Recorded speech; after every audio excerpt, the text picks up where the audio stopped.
um dos furacões mais poderosos de todos os tempos, Eu nunca tinha visto nada igual. chega em terra em 1989. Olha a velocidade do vento. O furacão Hugo gera caos em terra. Na época, foi o furacão mais caro dos Estados Unidos. Enquanto está no ar, Não consigo baixar a asa esquerda. A mãe natureza pegou meu avião.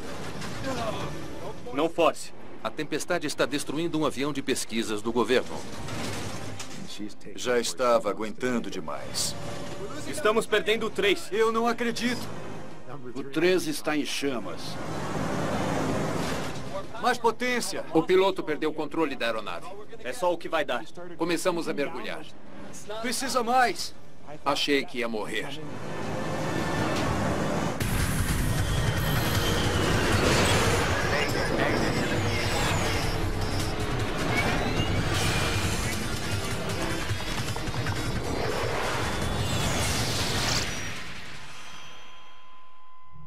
Esta é uma história real, baseada em relatórios oficiais e relatos de testemunhas.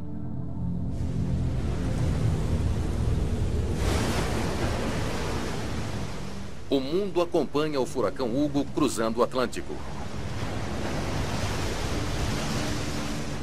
É um ciclone enorme, de mais de 600 quilômetros de largura. A tempestade se aproxima do Caribe e ameaça aterrissar em menos de 2 dias. Em dezenas de ilhas e ao longo da costa americana, as pessoas correm para sair do caminho do Hugo. Você está preparado? Mas acima do oceano, uma equipe de caçadores de furacões está fazendo o oposto. 90? Aqui mostra 95. Eles estão indo direto para o olho do furacão. Quando você se aproxima de um furacão pela primeira vez, sempre fica ansioso, pensando como vai ser. Toda tempestade é diferente, tem uma personalidade diferente e pode ser bem ruim.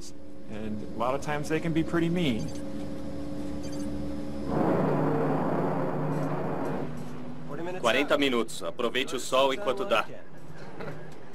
Entendido, aproveitando o sol. O NOAA 42 é um avião de pesquisas da Administração Oceânica e Atmosférica Nacional. Tínhamos a nata de cientistas de furacões a bordo, alguns dos mais experientes do mundo. Ao entrar na tempestade, os cientistas a bordo podem medir a velocidade do vento, temperatura e pressão, dados valiosos para ajudar a prever o caminho do Hugo e salvar vidas. Jeffrey Masters é o diretor de voo do NOAA 42. Minha tarefa é levar o avião para o olho. Então digo ao piloto para virar a 10 graus à esquerda ou mudar sua rota. Jerry, vamos seguir 070 até chegar mais perto. Eu dava comandos ao piloto e estudava os ventos para ter certeza de estar indo para o olho. Virando para 070. Valeu, Jeff. Quem está nos controles é Jerry McKim.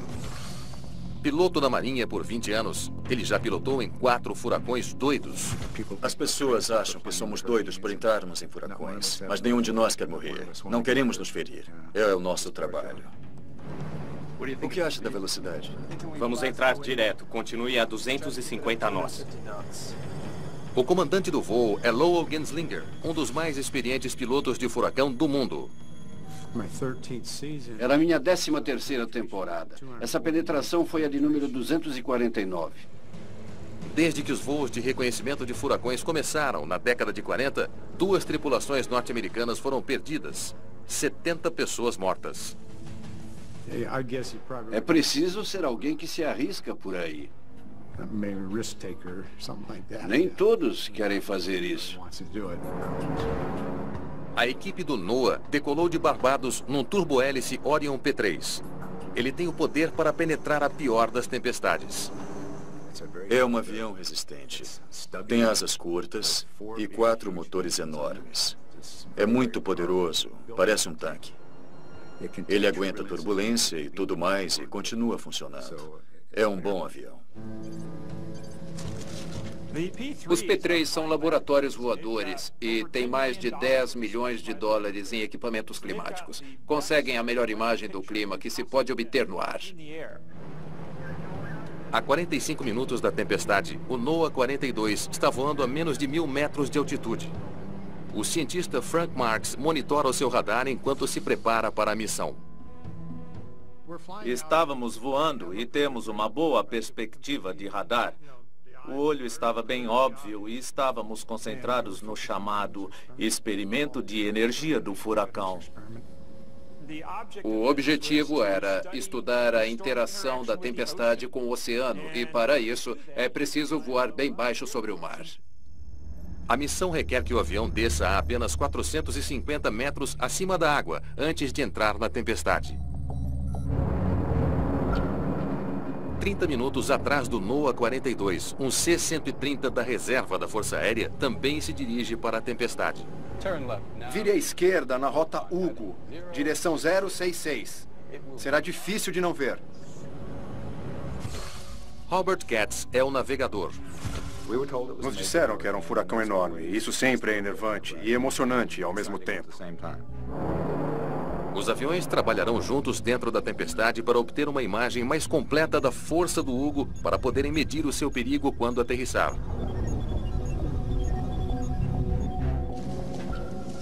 Se mantivermos essa direção, deverá ser uma reta.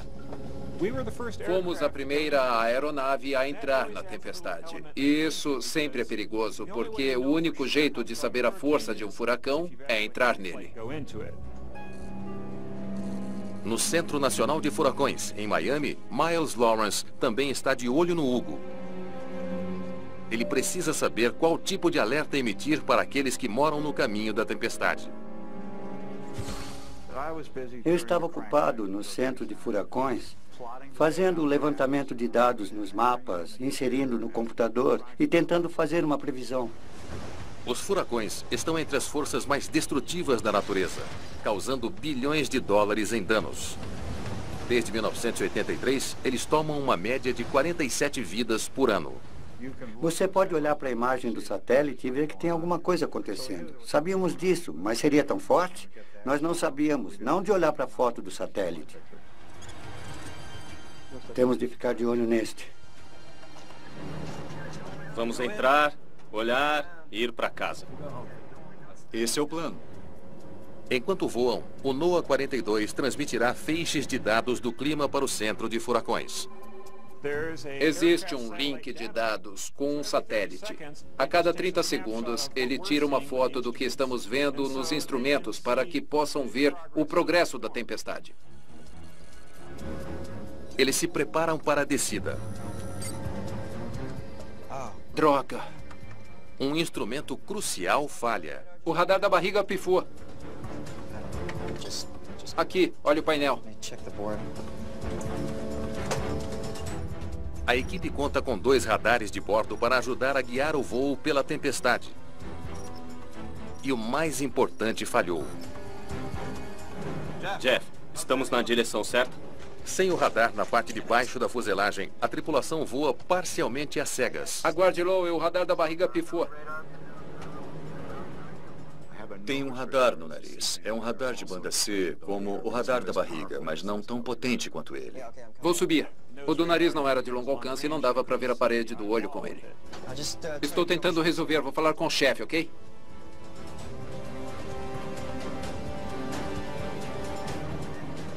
Gente, eu sinto muito. Dá para arrumar? Acho que sim. Quero dizer, dá. Que bom. Temos técnicos e engenheiros a bordo. Eles mexem e têm de reiniciar, ou seja o que for. A missão está em risco. É ciência importante, bem cara, e você não quer estragar isso não seguindo o plano. Até entrarem, nenhum membro da tripulação saberá a ferocidade da tempestade. Mas imagens de satélite prevêem ventos de até 200 km por hora, que nenhum voo comercial enfrentaria. Sabíamos que seria um furacão acima da categoria 3. E para a tripulação, isso é sempre um voo bem agitado. É assim que chamamos. Os furacões são graduados de 1 a 5. Categoria 3 significa ventos entre 178 e 208 km por hora.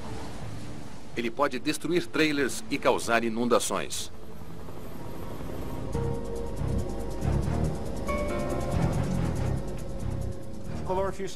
O radar da barriga estava pifado há 20 minutos e voamos em círculos por esse tempo, esperando que consertassem. E não íamos esperar mais. Havia um limite de combustível para a missão. Legal, ótimo. Hugo, é bom tê-lo de volta. Os reparos estão completos a bordo. Lowell, o radar está bom. Eu sabia que você conseguiria. Sem mais desculpas, vamos entrar lá. Jeffrey rapidamente avalia a situação dos ventos. A força da tempestade aumentou. Observei os números nos painéis, os ventos aumentavam e pensei, isso não é bom. É bem mais forte do que um furacão de categoria 3. Em solo, meteorologistas também veem sinais de que os ventos do Hugo estão ganhando força. Que força vai ter? Vai chegar a 5? Os ventos vão chegar a 240 ou vão parar em 210? Eu não fazia ideia. Ele vai causar dano se aterrissar.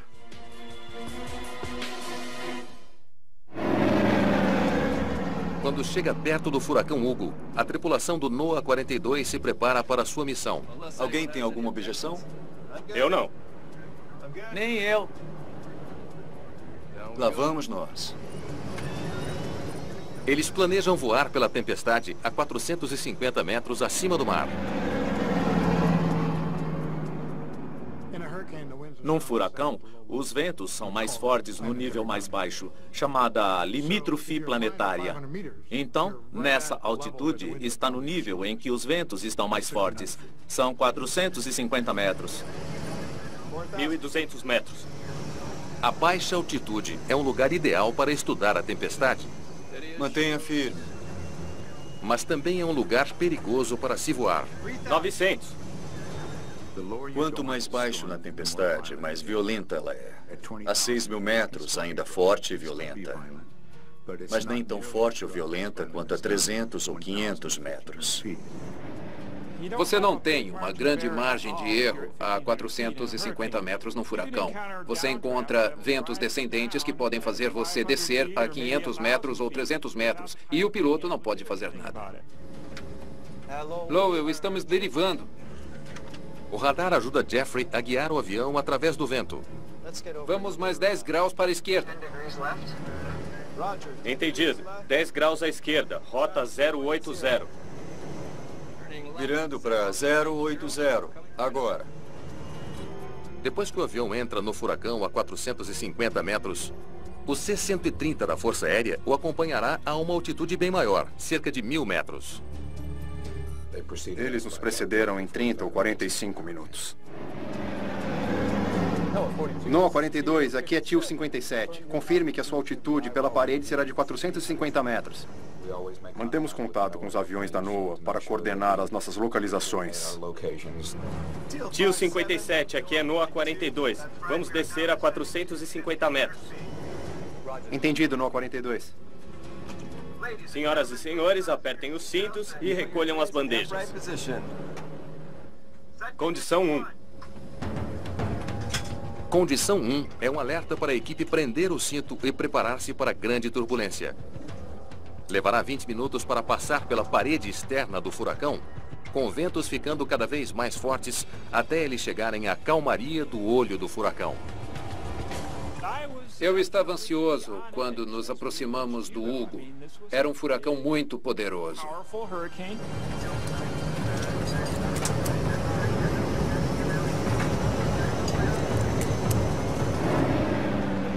O NOAA 42 penetra os limites da tempestade.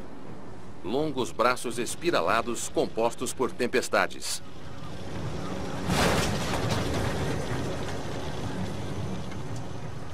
Será bem agitado.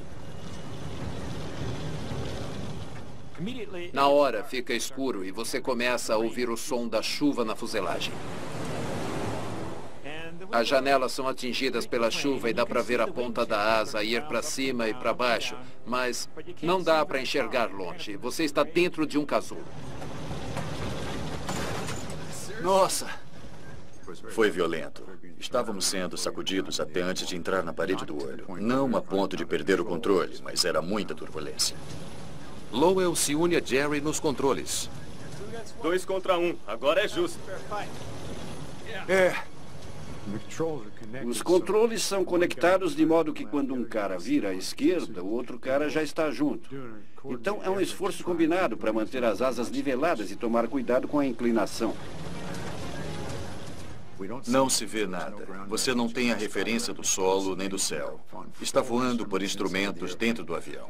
Olhando para os horizontes artificiais, os medidores de velocidade, de altura, qualquer ferramenta que tiver na cabine que vai orientar você.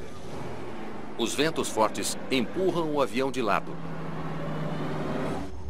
Para vencer o vento e voar reto pela tempestade, os pilotos devem manter o avião virado para a esquerda, num ângulo agudo. Os ventos estão no sentido anti-horário quando entramos na parede do olho. Vem da esquerda. Eu preciso apontar o nariz do avião para o vento me manter na rota. É uma hora intensa na cabine. Estamos a pelo menos 45 graus de lado, ou voando a 45 graus fora do nosso centro. Você tem de esquecer para onde está apontando o avião.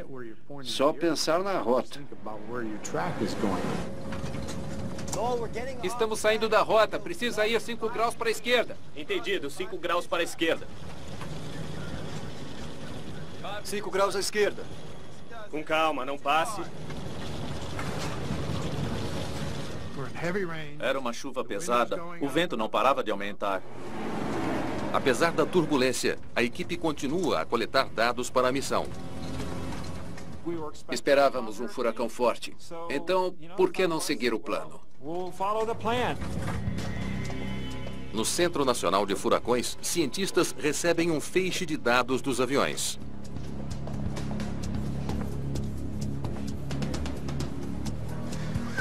Olha a velocidade do vento. Ele revela um aumento nos ventos e queda de pressão dentro do Hugo. Um sinal garantido de que a tempestade está piorando. Essa tempestade vai piorar. Nós estávamos pensando em categoria 2 ou categoria 3 e agora era quase categoria 5. A bordo do NOAA 42, Jeffrey Masters chega à mesma conclusão. Espero estar enganado. Espero mesmo. Só houve um furacão categoria 5 na história tão para o leste assim. E eu nunca estive num furacão tão forte e numa altitude tão baixa. Um furacão é classificado como categoria 5 se tem ventos de 252 km por hora ou mais. Quando aterrissa, pode arrancar prédios de suas fundações. Voar em segurança através de um deles é o maior teste de um piloto. Eu quero descer. Mas Jerry sabe que voltar não é uma opção. Não fazemos retornos. Quando decidimos, entramos. Em ventos cruzados tão fortes, tentar fazer uma curva pode mandar o avião para a água. Precisei apontar o nariz mais para a esquerda, porque os ventos ficavam cada vez mais fortes. Deixe o avião descobrir onde quer estar. Estou tentando, mas ele não sabe o que quer. De repente, o avião começa a virar perigosamente para a direita. Eu nunca tinha passado por nada assim. O som era altíssimo e vibrava muito. O avião todo tremia. Achei que seria nosso fim. Estou tentando mexer o leme, mas eu não consigo. Não consigo baixar a asa esquerda. Não force. Olhei para o Lowell e ele fazia a mesma coisa.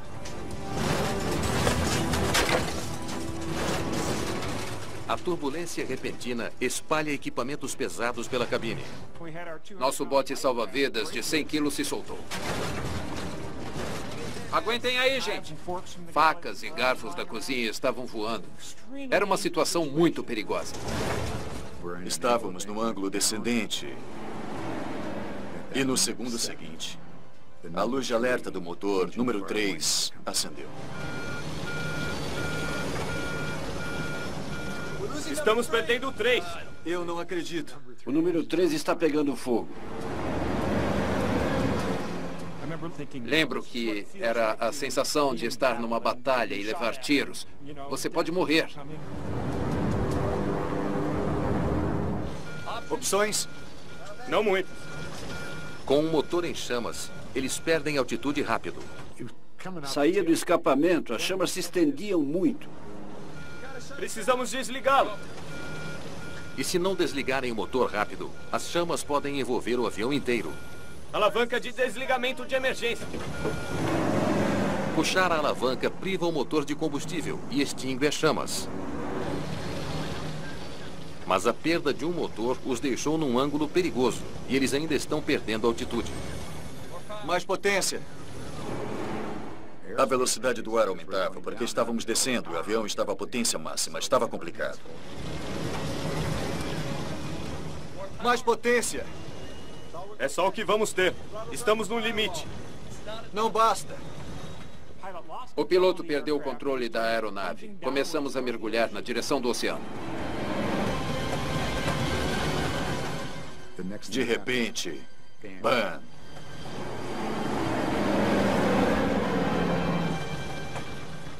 Passamos pela parede. Graças a Deus. Nunca estive tão feliz por ver o interior de um furacão. O avião escapou por pouco, emergindo na segurança relativa do olho do furacão. Houve um grande suspiro de alívio. Estamos no olho, e agora? No olho, o ar está parado. Precisamos subir. É? Mas o avião precisa desesperadamente de altitude. Eles estão a menos de 300 metros acima do oceano. Não dava para descer porque as ondas tinham mais de 18 metros. E quem quer descer nisso? Ficamos imaginando como sairíamos dali. O único jeito de sair da tempestade é voltar através dela. Mas com só 3 motores funcionando, voltar à parede do olho a uma altitude tão baixa seria suicídio. Caçadores de furacões nunca haviam passado por algo assim antes e sobrevivido. Vamos subir para 1.800. A única esperança deles é sair do olho a uma altitude maior, onde os ventos não são tão fortes. Mas com um motor pifado e pesado com combustível, o avião luta para subir. Achei que havia uma chance em 3 de que não conseguiríamos. Mas há outro problema. O olho do furacão tem menos de 20 quilômetros de diâmetro. Se não começarem a virar, voarão direto para a turbulência de novo. Tínhamos de tomar uma decisão imediata de como virar para ficar no olho. Se atingíssemos o olho de novo, já era. O avião inicia uma série de espirais lentas dentro do olho. Mas o movimento da tempestade significa que eles precisam de correções de curso constantes. Precisa ir 2 pontos para o noroeste. É? Pode deixar.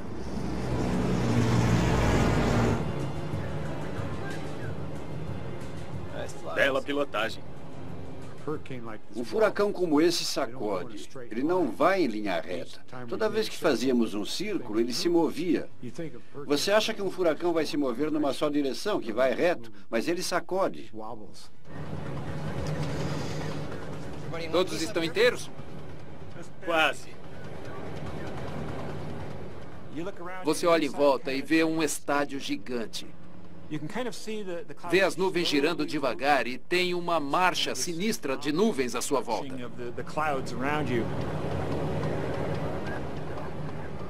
E agora? Esperamos a cavalaria? Por mim, ótimo. A estratégia ganha tempo para eles pensarem no que fazer a seguir. A única coisa é que não sabíamos como o avião estava em termos de problemas estruturais. E não havia o que fazer em relação a isso. Eles também não sabem se Hugo vai piorar. Se os ventos na parede do olho continuarem aumentando, o NOAA 42 pode ficar preso sem ter como sair. Quando um furacão passa por seu ciclo de intensificação rápida inicial, como o Hugo, às vezes ele pode concentrar seus ventos numa área muito pequena em torno do olho. A única esperança deles é o avião da Força Aérea que ainda se aproxima da tempestade. NOAA 42, aqui é TIL 57. Temos uma emergência, perdemos o motor. A primeira coisa que o NOAA 42 nos disse é que tinha uma emergência e haviam perdido um motor. E houve um silêncio no nosso avião. E eu me lembro de olhar para os pilotos. Eles olharam para nós e todos pensaram, ah, não.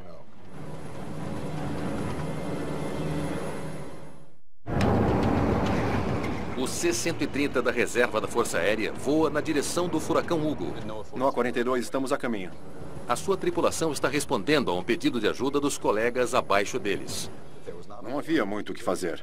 Éramos 2 aviões separados e não dava para fazer nada tipo James Bond e tirá-los um a um. Estávamos preocupados com a segurança deles. Enquanto isso, no olho da tempestade, o comandante vê outro problema potencialmente mortífero. Espero que não seja muito apegado ao motor número 4. Você está brincando. Lidamos com uma emergência e agora temos outra. Uma faixa de borracha está dependurada na frente de um dos motores que sobrou. A capa de degelo foi projetada para manter a hélice livre de gelo. Ela se soltou e pode ser sugada pela entrada de ar do motor, pondo a tripulação num perigo ainda maior. Aquele motor ficaria superaquecido e teríamos de desligá-lo, e isso teria sido desastroso. Se perderem 2 motores do mesmo lado, não haverá como voltar pela tempestade. Passar pela parede do olho com 2 motores teria sido impossível. Uma vez que o C-130 entre no olho, pode voar perto o suficiente para a tripulação avaliar os danos. Tio 57, precisamos de um favor. Não sabemos se podemos subir o bastante com 3 motores. Poderiam descer até nós? Entendido, NOAA 42. Iniciando a descida.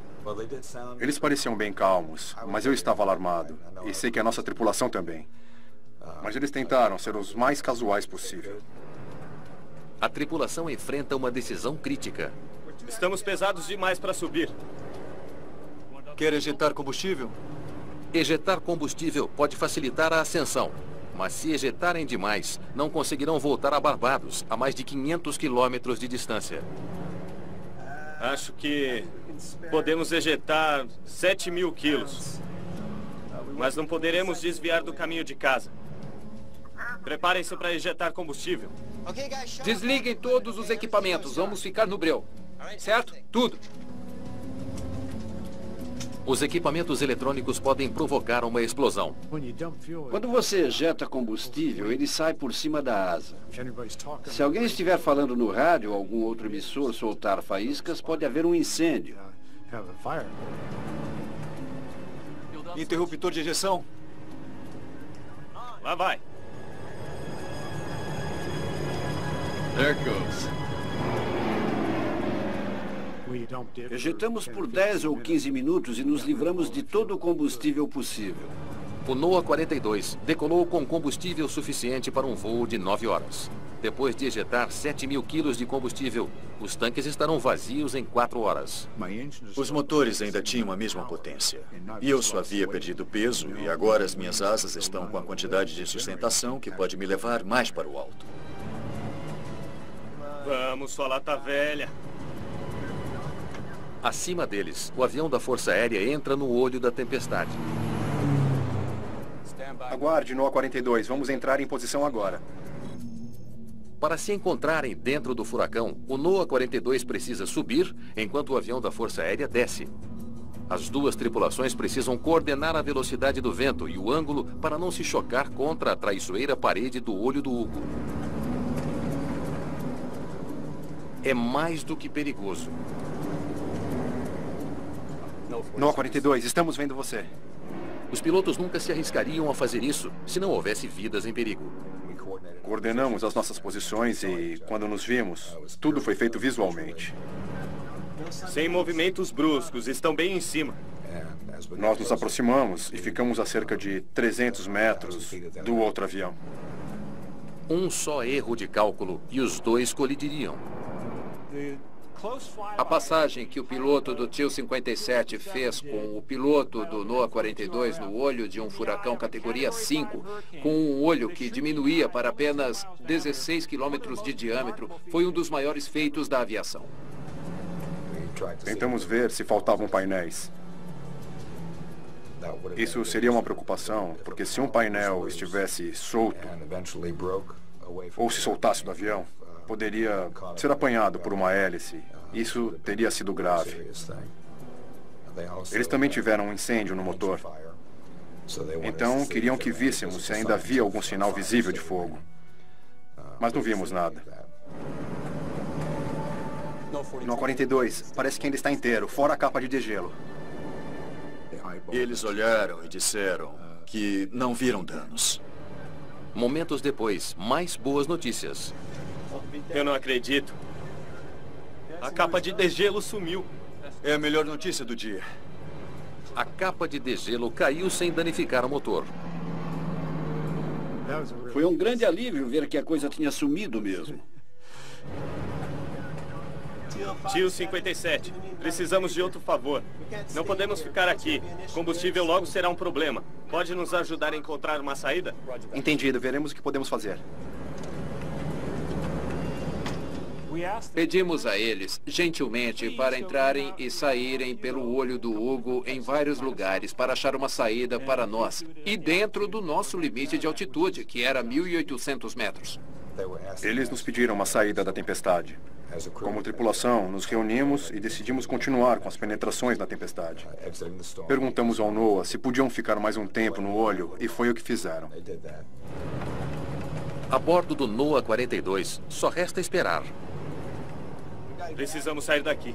E torcer para o combustível não acabar? Já temos notícias? No A42, acho que temos algo para vocês. O avião da Força Aérea encontrou um possível ponto de saída. Tente o quadrante nordeste. Foi o que determinamos que seria a melhor direção para eles. Seria melhor com a menor turbulência. Entendido. Quadrante nordeste. Nos veremos na base. Torça para estarem certos. A tripulação se prepara para uma segunda viagem perigosa pela parede de um furacão categoria 5. As coisas que não podíamos prender, jogamos no banheiro e fechamos a porta. Achamos que ficariam lá só batendo. A coisa mais perigosa era a turbulência de passar pela parede do olho de novo. O NOAA 42 tentará sair de uma tempestade a 1.800 metros de altitude. Eles esperam que os ventos ali sejam menos destrutivos. Condição 1. Àquela altura não tínhamos muita escolha. Restava pouco combustível. O piloto disse, vamos lá, condição 1. Prendam os cintos, vamos sair do olho.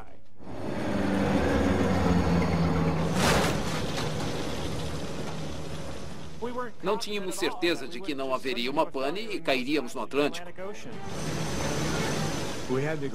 Teríamos de passar pela chuva e pelas partes externas do furacão. Estávamos preocupados com o voo de volta. Podíamos não conseguir. A tripulação da Força Aérea escolheu bem o ponto de saída. Há menos turbulência nessa altitude. Isso é muito melhor. Após uma jornada tensa de 20 minutos pela tempestade que quase a matou, a tripulação finalmente escapa das garras poderosas do Hugo. O sol estava brilhando acima de nós e eu disse, aleluia, louvem o Senhor, nós vamos para casa. Meu Deus.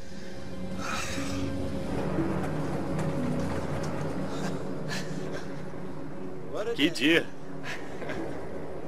Na minha opinião, foi perto demais. Tio 57.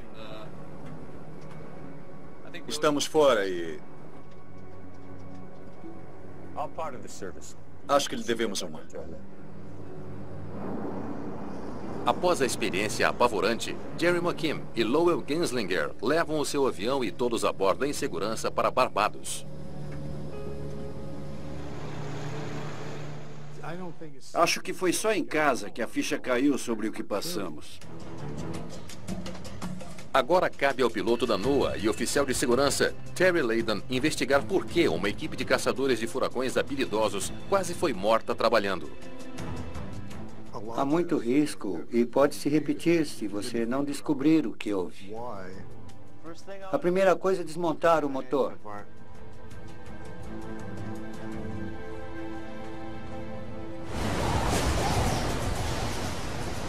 Entre 17 e 22 de setembro, Hugo devasta St. Croix.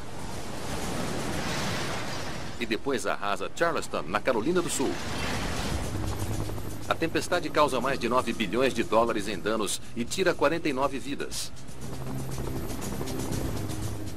Mas mais poderiam ter morrido não fosse o trabalho dos caçadores de furacões que ajudaram a soar o alarme, prevendo exatamente o caminho do Hugo. Condição 1. O NOAA 42 voou em segurança por dezenas de outros furacões. Muito bem, vamos lá. Os investigadores precisam saber por que essa missão foi tão problemática. Eles começam com um exame minucioso do motor que pegou fogo. Chamamos uma equipe de engenharia e de manutenção da Marinha da Estação Naval Aérea de Jacksonville. Deixa eu ver de novo. Esses caras conseguem desmontar um avião, montar de novo e analisar cada aspecto dele. Está meio turbulento. Eles suspeitam que a turbulência forte danificou o motor. Mas eles não sabem o motivo. Eu quero descer. Dados dos sensores da cabine revelam a severidade da turbulência. Aquela cabine sustentou muita força G. O medidor de força G usa sensores para detectar o movimento da aeronave e calcular o estresse a que está sendo submetido. Não consigo baixar a asa esquerda. Não force. As forças G estão entre as mais potentes registradas em qualquer furacão e muito além do que o avião foi projetado para suportar. O P3 suporta até 3,5 GS positivos e 1 G negativo. O medidor de GS registrou estresses de 5,8 GS positivos e 3,7 GS negativos. Mas a questão permanece. A turbulência violenta causou o incêndio do motor? Os investigadores descobrem uma resposta inesperada. Não teve nada a ver com a tempestade. A turbulência não foi um fator no incêndio. Eles determinaram que a unidade de controle de combustível foi o problema. Um sensor quebrado não conseguiu regular adequadamente a quantidade de combustível fluindo para o motor. Registros da Marinha revelam que o mesmo problema foi relatado em outros aviões. E a Marinha tem um histórico desse tipo de problema. Quando o sensor falhou, injetou combustível demais no motor, fazendo com que pegasse fogo. Estamos perdendo o 3. Eu não acredito. Foi só uma coincidência infeliz que a falha tenha acontecido neste voo. Pode ter acontecido na decolagem, caminho do furacão. Precisa desligá-lo. Vai. Pode ter acontecido a qualquer hora. O incrível é que aconteceu na pior hora possível. Alavanca de desligamento de emergência.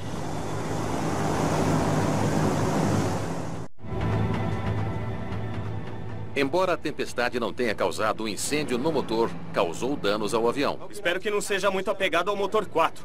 É brincadeira? A capa de degelo solta ameaçou desligar o segundo motor, o que resultaria num desastre certo. Poderia ser apanhado pela hélice e desligaria o motor 4. Mas tivemos sorte, não aconteceu. Eles imaginam por que o Hugo continha uma turbulência tão forte. Quando a equipe estuda os dados científicos do voo, encontra a resposta. Não é à toa que tivemos problemas. Os ventos violentos que sacudiram o avião deles foram causados por um fenômeno climático incomum que nunca foi visto antes. A parede do olho da tempestade estava pontilhada de áreas semelhantes a tornados, chamadas mesovórtices, onde a velocidade dos ventos chegou a 320 km por hora. O NOAA 42 teve a infelicidade de voar diretamente para um deles. Os investigadores ainda têm uma pergunta importante sobre o futuro dos voos de pesquisa de furacões. Quando a próxima grande tempestade se formar, lá vamos nós. Como eles podem manter os caçadores de furacões mais seguros quando voam para dentro do olho de uma tempestade? Investigadores entrevistam cada membro da tripulação dos caçadores de furacões. Já voamos a 450 metros antes, sem problemas. Não estávamos pensando no que poderia acontecer. Estávamos tomando decisões baseados em experiências passadas, em conhecimentos passados, não esperando o inesperado. Não tivemos tempo para analisar a tempestade antes do radar pifar. Droga. O radar da barriga pifou. O sistema de radar quebrado deixou-os com menos tempo para avaliar a tempestade e tornou uma situação estressante ainda pior. Olhando para trás, o diretor de voo, Jeffrey Masters, acha que a missão poderia ter sido mais segura. Condição 1. Não deveria estar voando tão baixo com tanto combustível. Estamos pesados demais para subir. Quer esgotar combustível? Quando inicia uma missão, tem uma grande carga de combustível e isso é mais estresse nas asas. Acho que podemos ejetar 7.000 quilos. Faz sentido entrar em grande altitude e então cumprir a missão numa altitude menor depois, com menos combustível. Entramos, damos uma olhada e vamos para casa. Esse é o plano. Fizeram o possível para apoiar a missão científica. Fazer o trabalho de baixa altitude antes. Todos estariam descansados e terminaríamos tudo no início do voo. Firme agora. Mas às vezes é preciso mais discernimento. E acho que isso teria ajudado muito nesse caso. Depois desse incidente, a NOAA fez uma série de mudanças para manter os caçadores de furacões mais seguros. O primeiro avião a entrar na tempestade agora entra a não menos de 1.500 metros, onde as correntes de ar ascendentes e descendentes são bem menos violentas. É uma ótima recomendação de segurança. Depois que descobre como é uma tempestade, você pode entrar e fazer todas as pesquisas complicadas. E descer com o avião, obter os números de que precisa, fazer os cálculos e tudo e garantir a sua segurança. Lowell, o radar funciona.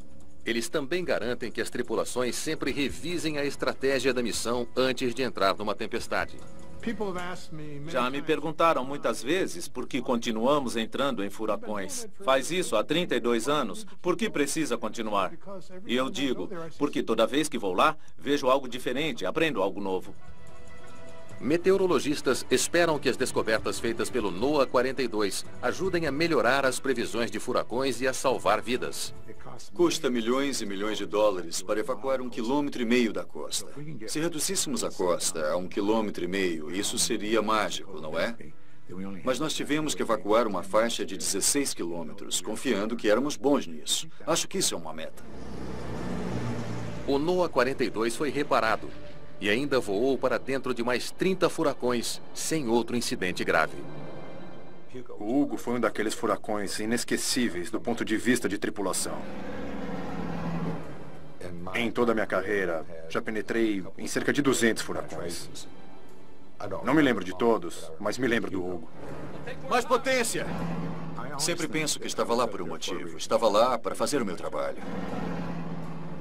Vai! Acho que fizemos um trabalho fantástico pilotando o avião. Bela pilotagem. E todos no avião trabalharam bem. Aguentem aí, rapazes. Estávamos no lugar errado, na hora errada e numa parte ruim do oceano. E temos sorte de estarmos vivos. Aleluia!